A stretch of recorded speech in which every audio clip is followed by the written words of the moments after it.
Congratulations on your primary win. Thank you. I really appreciate that. Um, so you were probably the most progressive in the field in a district that is pretty suburban and a little bit more affluent than your typical New York district. What do you attribute the fact of your victory to? Yeah, I was definitely the most progressive candidate in my crowded 8-way race.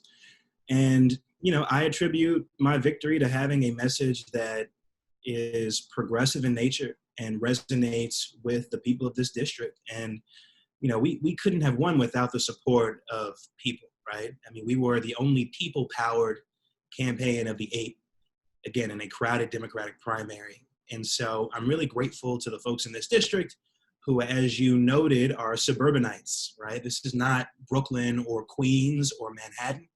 Yep. This is Westchester and Rockland counties. This is the 19th most affluent congressional district in the U.S. And yet what we have shown is that a progressive message, and more importantly, progressive values, resonate with people all across this country and throughout, frankly, states like this, which is a very diverse state in terms of the New York City dynamic versus being the affluent suburban community that we are in Westchester and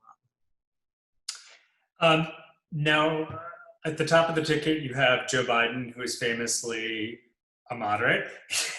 How do you see, if Biden wins the election, how do you see progressives like yourself and the progressive group in the House working with a Biden administration to sort of craft, sort of bring a little bit more of a progressive vision to the platform that Biden has so far espoused?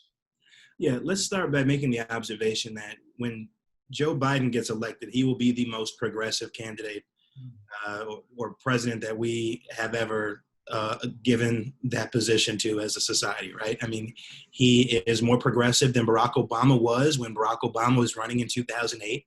But he is also behind public opinion on any number of issues, right? Today, a majority of the American people support Medicare for all. Nothing like a global pandemic to really drive home the point that even when some people have health insurance, the fact that other people do not still impacts them, right?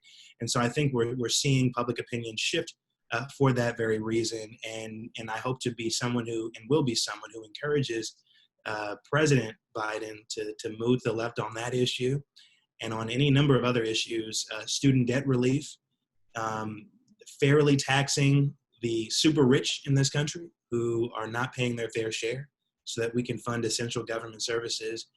I think it starts with the president, President Biden being willing to move to the left and to catch up with the American people on these issues. I think there is a willingness for him to do so. I see that he's surrounding himself with people with advisory councils, for example, that includes, folks like Pramila Jayapal, the author of the Medicare for All Act of 2019, and AOC, and a number of other people. So that is really exciting to me. Mm-hmm. And, I'm looking forward to having a great working relationship with that White House. But it starts with getting President Trump out of office.